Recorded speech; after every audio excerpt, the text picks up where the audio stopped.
I've broken my motorway video down into multiple sections now to make it easier to digest. So here's part one, joining motorways using slip roads. So let's look at how we join the motorway from slip roads. In this first example, we're joining the M3 and merging in with 3 lanes of existing traffic. Motorways generally have longer slip roads than dual carriageways, giving you plenty of time to get up to speed. Aim for 50 to 60 mile an hour and then match the speed of the traffic on the inside lane. Once you're up to speed, indicate right to attract attention and use your right-hand door mirror to find a safe gap to merge into. Steer gently onto the carriageway and cancel your indicator. We were lucky to have a particularly big gap this time, but if you get your speed right coming down the slip road, it should feel just as calm even when the road is busier. If you match your speed to the vehicles already on the road, then relative to you, they're not moving, so it's easy to find your gap. I've matched the speed of the blue van. Now I indicate right to attract attention and look in my right-hand door mirror.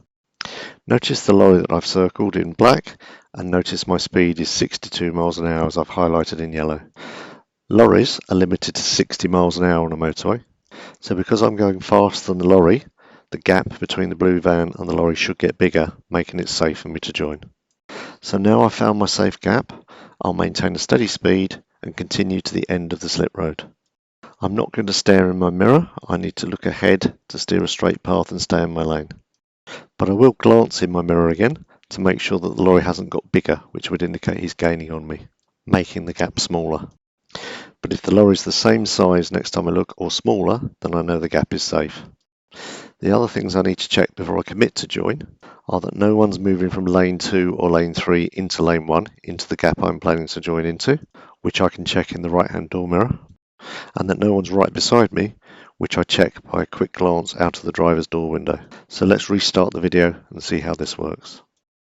Glance back in the mirror, you can see the lorry's getting smaller and smaller and further away, and nobody's moving into lane 1. So a quick glance to my shoulder, nobody there, and I run to the end of the slip road and merge. Here's another example. This time I'm on a much shorter slip road because I'm coming out from a motorway services.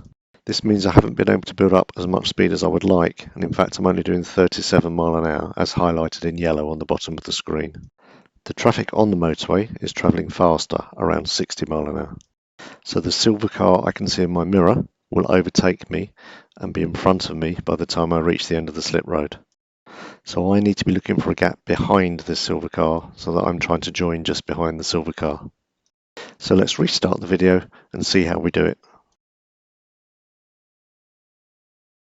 I've paused the video again here to point out that the silver car is in my blind spot. He's no longer visible in my mirror, but he's also not visible looking ahead.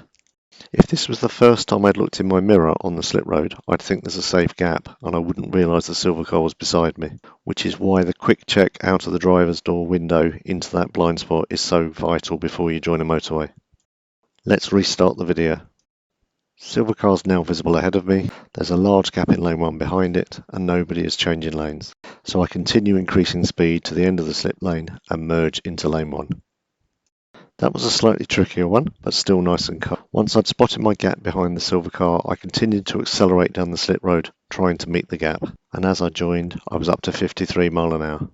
Although I wasn't watching my speedo, I was watching the traffic and adjusting my speed to meet it, because it's the relative speed that's important, not the actual speed. Let's look at one last example of joining from a slip road. Again, I'm coming from a motorway services, which means I don't have much opportunity to build up speed, particularly with this long bend here. I'm only doing around 30 mile an hour at this point. If I was doing the same speed as the car in lane 1, then it would be safe to merge into the gap in front of him.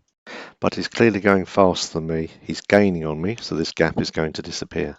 I need to look for a gap further back in lane 1, but at the moment I can't see further back. So I continue to accelerate in the slip lane, getting nearer to the speed of the vehicles in lane 1 and looking for another gap in lane 1 that I can safely merge into. Let's restart the video. As the first vehicle catches me up, I can see another vehicle in lane 1 and I'm planning to go behind that. So I'm matching my speed to meet that gap, but just as I do that, the blue car pulls out to lane 2. That's useful and gives me a bigger gap to aim for, but as you can see, I would have merged behind him anyway, because I'd got my speed just right. So that's several different examples of merging onto a motorway from a slip road. Hopefully you can see that managing your speed is the key to doing this safely. At some junctions, the slip lane turns into a dedicated lane for joining. This means you don't have to merge into the traffic already on the motorway and is much simpler and safer. Let's take a look at a couple of examples. The blue sign with the arrows is the key. It shows that if we stay in the lane we're in, we form a new lane, adding to 3 lanes already on the motorway. But if we had picked the lane which the white van is in, then we wouldn't get our own lane and we'd have to merge into the existing traffic on the motorway. Restart the video and see how this plays out.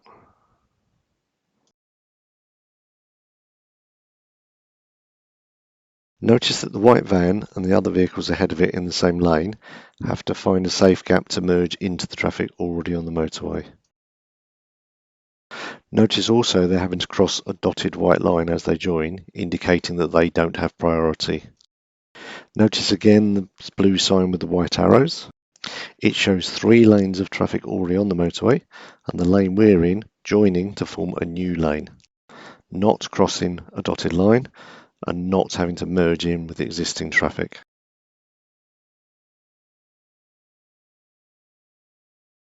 Notice there are no dotted lines across our path, indicating that we don't need to yield priority to the traffic already on the carriageway, and now we've just become an extra lane of the motorway. Now let's look at another much busier example as we join the M25 from the M3.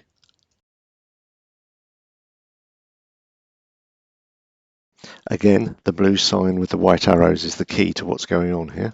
This time, none of the traffic on the slip road has to merge in with existing traffic on the motorway. What happens is first, the right-hand lane of the slip road creates a new lane on the motorway, and then the left-hand lane of the slip road merges into that. So effectively, the traffic on the slip road just merges with itself to create a new lane on the motorway, and it doesn't affect the traffic already on the motorway. So let's see it in action.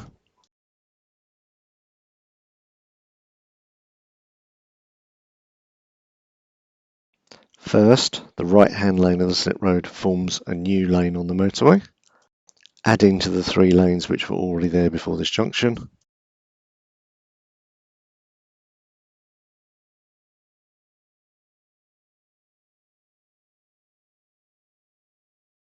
And then the left-hand lane of the slip road merges into that new lane, which is formed by the traffic that's just come from the right-hand lane of the slip road.